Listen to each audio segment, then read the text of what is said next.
नमस्कार, मी लाघवी ओम सावंत बुलेटिनमध्ये आपलं स्वागत करते। पॅलेट गनच्या वापरावर पूर्णपणे बंदी घालता येणार नाही, पण मानक कार्यप्रणालीचा विचार केला जाईल।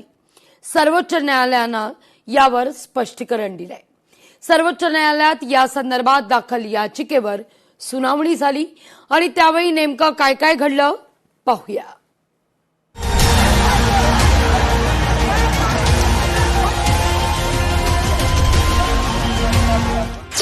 पॅलेट गनवर बंदी नाहीत, सर्वोच्च न्यायालयाचा निर्वाळा।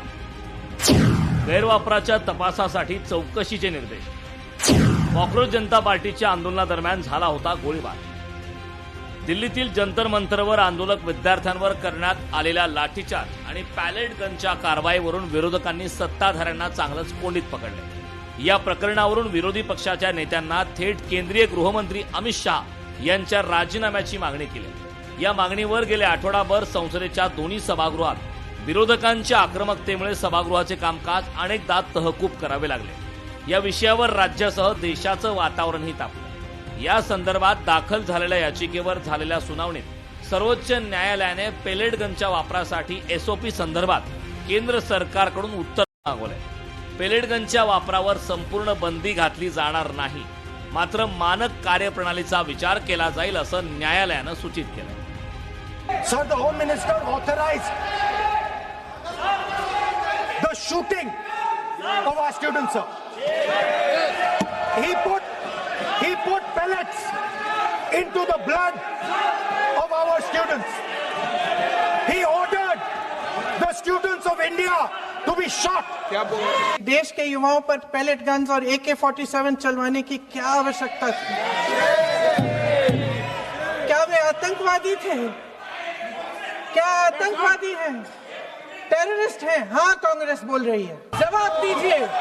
कांग्रेस बोल रही है, जवाब मांग रही है, जवाब दीजिए।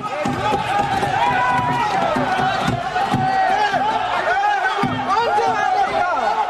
कौन जवाब देगा? गृह मंत्री जी जवाब देंगे। किसने ऑर्डर दिया? किसने ऑर्डर दिया पैलेट गन्स चलाने के लिए? किसने ऑर्डर दिया? जवाब देंगे। पूरा देश पूछ रहा है, सिर्फ कांग्रेस पार्टी नहीं पूछ रही है, पूरा देश पूछ रहा है। पैलेट्स का यूज करके उनको मार रहे हैं और हॉस्पिटल में गिरे हैं। किसका आंख गया, किसका कान गया, किसका हाथ गया, किसका पैर टूटा। इसका जिम्मेदार कौन है? इसका जिम्मेदार आप है, होम मिनिस्टर है। बंद कमरे में रह के आप सुन रहे होंगे मेरी बात, लेकिन आप बंद कमरे में रह के बहुत दिन छुप नहीं सकते।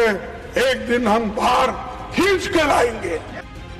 गुप्तचर विभागाचे माजी विशेष संचालक यशोवर्धन आझाद आणि पॅलेट गनमुळे दुखापती झालेल्या 2 व्यक्तींनी दाखल केलेल्या याचिकांवर सरन्यायाधीश सूर्यकांत यांच्या अध्यक्षतेखालील खंडपीठ सुनावणी घेतली। याचिकांमध्ये नागरी आंदोलनावेळी गर्दी पांगवण्यासाठी पॅलेट गनच्या वापरावर बंदी घालण्याची मागणी करण्यात आली होती। शांततापूर्ण निदर्शकांविरोधात पेलेट गन्सचा वापर करणे हे मुळातच अवाजवी आणि घटनाबाह्य असल्याचं यात म्हटलंय। याचिकेनुसार अहिंसक जमावाला पांगवण्यासाठी अशा शस्त्रांचा वापर करणे हे वाजवीपणाच्या कसोटीवर उतरत नाही आणि घटनात्मक संरक्षणाचं उल्लंघन करते। गर्दीच्या व्यवस्थापनासाठी कमी हानिकारक पर्यायांचा अवलंब केला जावा असा युक्तिवाद याचिकाकर्त्यांनी केला। याची दखल घेत न्यायालयाने केंद्र सरकार आणि शीघ्र कृती दलाच्या पोलीस महानिरीक्षकांना नोटीस बजावली। त्याचबरोबर न्यायालयाने जंतर मंतर येथे कॉक्रोच जनता पार्टीच्या आंदोलनादरम्यान तैनात असलेल्या जवानांच्या दारुगोळ्याचा लॉग जतन आणि सादर करण्याचे निर्देश सर्वोच्च न्यायालयाने केंद्राला दिले। Bureau of police research and डेव्हलपमेंटच्या मार्गदर्शक सूचनांनुसार अपवादात्मक स्थितीत पोलिसांना पॅलेट गन वापरण्याचा अधिकार असल्याचं निरीक्षण न्यायालयानं नोंदवलंय। गर्दीला बेकायदा घोषित करणे, पांगवण्याची घोषणा करणे आणि नंतर योग्य बळाचा वापर करणे अशा टप्प्यांनी प्रतिसाद सुरू होतो। त्यापैकी एका श्रेणीबद्ध दृष्टिकोनात पॅलेट गनचा वापर समाविष्ट आहे, असे न्यायमूर्ती बागची यांनी सुनावणी दरम्यान सांगितले। जंतर मंतरवर जेनझी आंदोलकांवर झालेल्या गोळीबारात देशभरात संतप्त प्रतिक्रिया उमटल्या होत्या।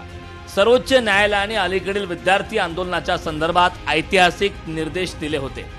ज्यामध्ये शांततापूर्ण आंदोलन हा लोकशाहीचा भाग असल्याचं स्पष्ट करत गुन्हेगारी पार्श्वभूमी नसलेल्या विद्यार्थी आंदोलकांना अटक न करण्याचे आणि त्यांच्यावर दंडात्मक कारवाई न करण्याचे आदेश सर्व राज्यांना दिले होते.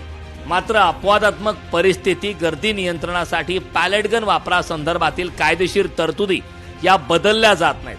तोपर्यंत तिच्यावर बंदी घालता येणार नाही असं सर्वोच्च न्यायालयानं स्पष्ट केलंय.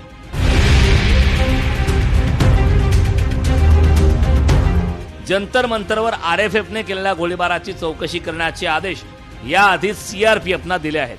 या घटनेत सैनिकांच्या शिस्तीचा आणि सुरक्षेच्या मानकांचा भंग झालाय का, तसेच परिस्थिती नियंत्रणात आणताना अतिरिक्त बळाचा वापर करण्यात आला होता का, या सर्व बाजूंनी तपास केला जातोय.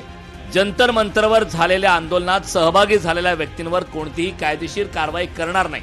आंदोलनातील हिंसाचार प्रकरणात दिल्ली पोलिसांनी 13 एफआयआर नोंदवले. ज्या लोकांना अटक किंवा ताब्यात घेतलंय त्यांना सोडण्यात येईल. मात्र ज्यांची गुन्हेगारी पार्श्वभूमी आहे त्यांच्या विरोधात कारवाई सुरू राहील असे दिल्ली सरकारनं स्पष्ट केलंय. पॅलेट गनच्या वापरावरून सुरू असलेल्या राजकीय आरोप प्रत्यारोपांमुळे भविष्यात कोणत्याही आंदोलनात आंदोलक आक्रमक झाल्यास त्यांना कशा पद्धतीने रोखायचे अशी चर्चा आता सुरक्षा यंत्रणांमध्ये सुरू आहे. ब्युरो रिपोर्ट, लोकशाही मराठी, मुंबई.